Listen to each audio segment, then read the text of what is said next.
Hello everyone and welcome to the Commexis Cast Daily, all the news you need to know from our inbox to yours. Today we're talking about marketers not really distinguishing between terrestrial radio advertising and digital radio advertising. And that's a problem. Dead wrong.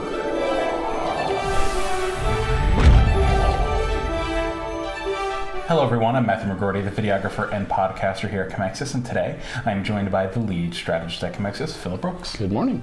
So today we're talking about advertising on the radio, both terrestrial, digital, though mostly digital in terms of Pandora and Spotify. So this is a piece that we're discussing from George Slefo on AdAge. His piece is really good. It's going to talk about some other things that we're not going to talk about on today's show, so definitely check it out. It'll be in the description of our podcast in the blog post itself. So definitely check that out. It's a great piece. So the one thing that I really wanted to talk about that Slefo mentions in his piece was that roughly half of marketers consider terrestrial radio and digital radio to basically be the same thing. So this is according to a study by Edison Research and NPR, which suggests that marketers are likely using radio spots for digital. So I have a radio background, so that's something important to mention. That's why something like this is kind of important to me.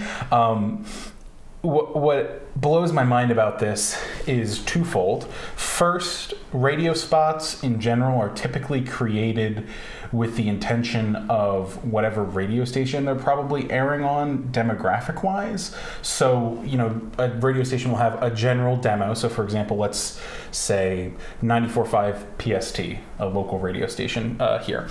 They typically have a demo that's probably a little teenage-ish, but mostly 18 to 35-year-old women, right? So when you're making a radio spot for PST, that is probably who you're going to be targeting. And a lot of top 40 stations have the 18 to 35-year-old women. So just throwing that onto Spotify or Pandora doesn't necessarily make sense because your demographic might not be like that if you're just one-to-oneing it, right?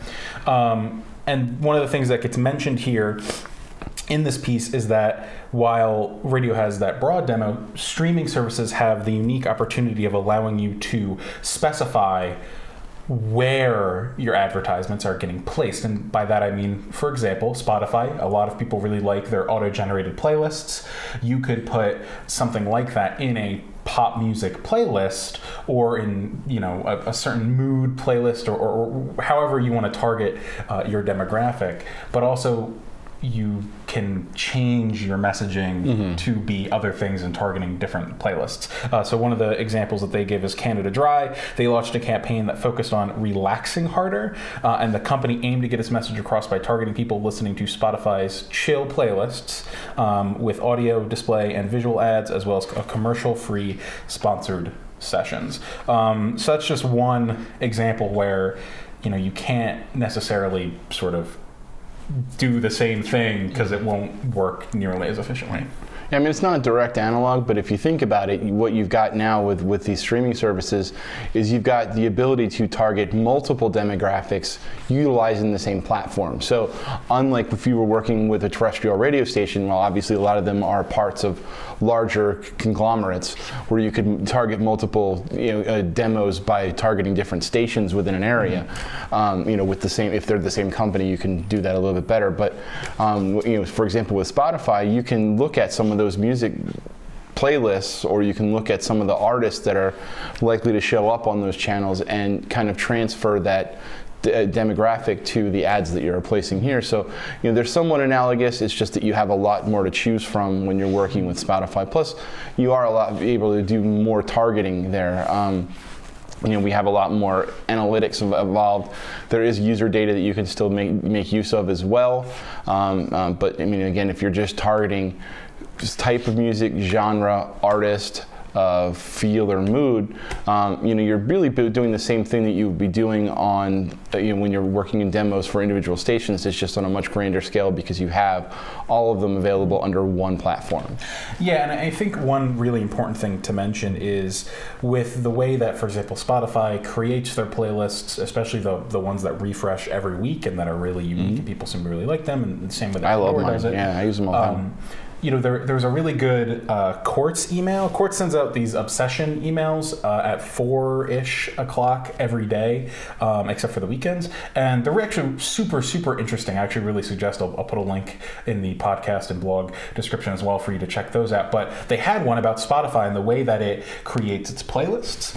And they basically heat map your genre enjoyments, which is a really interesting way to sort of look that out. So the one way I was seeing it was, somebody had like a jazz, like a nice like smooth rock, and then a very small heat map over here of kids songs for the daughter, right? And I think being able to target even more granularly and really go in depth on an analytic scale, such as that they have actual heat maps of what you like to listen to, right, is super beneficial, and you should be changing your message between those things. Right. I've seen a lot of network spots in my time when I was working in radio that were, generic, and they're meant to be aired somewhat generically, but we're talking about, you shouldn't just throw whatever you have and go, this is fine, when you could target even better. And remember, when you're utilizing terrestrial radio, you have a lot more time to work with. You might not have a visual. Spotify actually, you have the ability to put up an image as well. So you have a little bit more to work with. So you can actually take advantage of some of that targeting demo by just creating an image that really complements the demographic that you're going after, and frames the messaging in the actual piece with something that really makes it cohesive as far as context and that kind of thing. And the thing about the playlist, I have the premium Spotify, but I've recently upgraded to the family plan because I let my wife borrow the account one time, and I came back and suddenly I had country music playlists being suggested for me, and that can't stand. I had to make that separation, so we had to make that happen. But she, we both love it just because I think I like the ability to do more things that you can do with Pandora. But Pandora is another example where you can really, the people are a little bit more at your mercy as far as the targeting demos that you can go after with that. With Spotify, you can jump back and forth to all these different playlists, whereas Spotify, with Pandora, you're kind of locked into these radio stations that, while fit those genre, but they're actually a lot more targeted, because you can say, okay, well, this genre contains this artist, and we know that this is the type of they're hitting that radio station, so we should put our ads there. So, both of them have very similar, results as far as the way you can get your ads out there, but they do both function almost completely differently than terrestrial radio, unless you're really working around multiple different, conglomerations of radio stations to target all those individual demos. Yeah, and George Slefo goes into this in his piece, some of the differences between, Pandora and Spotify, and, some things that Pandora is doing to try and get the ad experience to be a little bit different in comparison to Spotify. Just some numbers I want to mention very briefly. So about 160 million people stream audio weekly, up from 44 million in 2010, according to Edison Research, and 44% of U.S. consumers also say they've streamed audio in their vehicles at least once, which Philip told me he does every single day. Every single day. It's either podcasts or Spotify, and now Spotify has podcast integrations for a lot of them. So it's true. Sometimes I never even leave the Spotify app anymore, which is kind of terrifying when you think about it. Radio, however, still crushes those figures, which brings a big smile to my face because I love this statistic. Reaching more than 90% of Americans at least once a week, according to the Radio Advertising Bureau. Nielsen also has, I just know from having known the numbers, has a very similar statistic. I think it might have gone to like 89 or so, or 90 this year. Before it was like about 93 of all ages, all demographics, etc. So terrestrial radio still has, a use to the advertising there. I don't want to seem like we're downing on radio. Yeah, no. Like I said, it's a very specific. Yes. It has a specific use. And again, we're talking about the ability to be more agile with your planning and what you're doing as far as your targeting. So, terrestrial radio certainly is not something that we're going to poo-poo. We know that it works. especially for certain industries and businesses. I think that it's easy to understand why radio still has the toehold that it has. I mean, there's two pieces. Matt himself will tell you his car doesn't have a phone. Does not. Right. So I have to listen to the regular radio. And then, there are people that just for that piece of the technology, they're just not willing to pay or learn how to use it.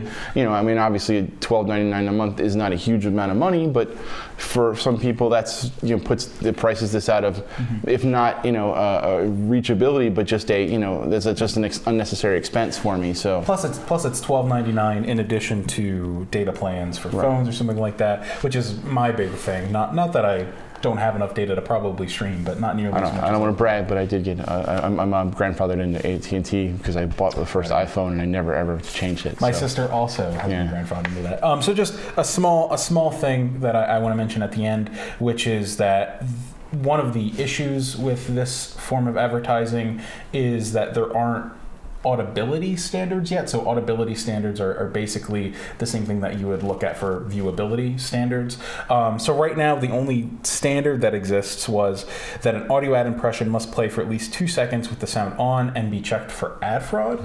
But people have been discussing more recently, is that necessarily the correct number? What is the proper mix of advertising content to music content, et cetera, et cetera.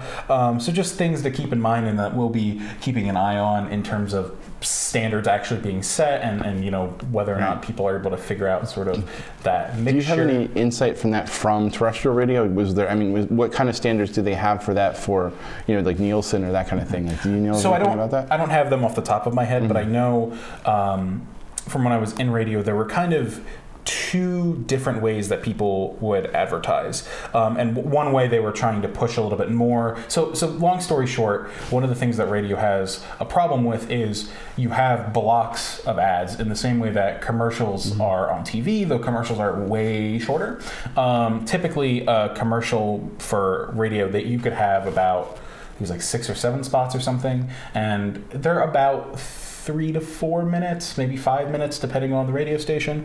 But within that, you could have 8 different spots, which actually taxes the user more than just having 4 different spots, right? But one of the things that was kind of being suggested and pushed for was maybe moving the spots around so you have content for, say, 6 minutes, you have a spot or 2, you have content for 6 to 10 minutes, you have a spot or 2, et cetera, et cetera.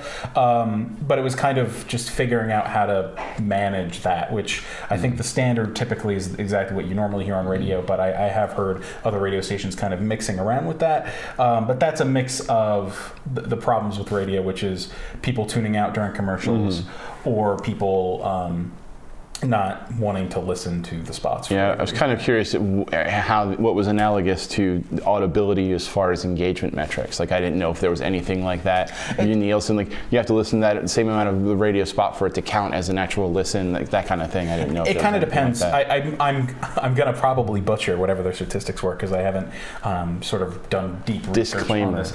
Disclaimer here. So from what I remember is they do it in about 15-minute chunks based on either the recorders that they will give you or the radio diary things. And they do it that way because if you've listened to a certain amount of that 15 minutes, you're considered for almost the whole 15 minutes, which isn't a perfect way to do it. Sure. But that's just kind of, from what I remember how it was, please don't crucify me. So there's nothing specific to the ads themselves as far as consumption of the ads. You can have so typically the radio station will have a hidden signal in their content to be that the receiver will pick up. Gotcha. But I can't say anything for the specifics of the ads themselves. Okay. So there you go. Well, folks, that's all for today's episode of the Commexis Cast Daily. Check us out tomorrow for more of the latest trending news. Have a great day.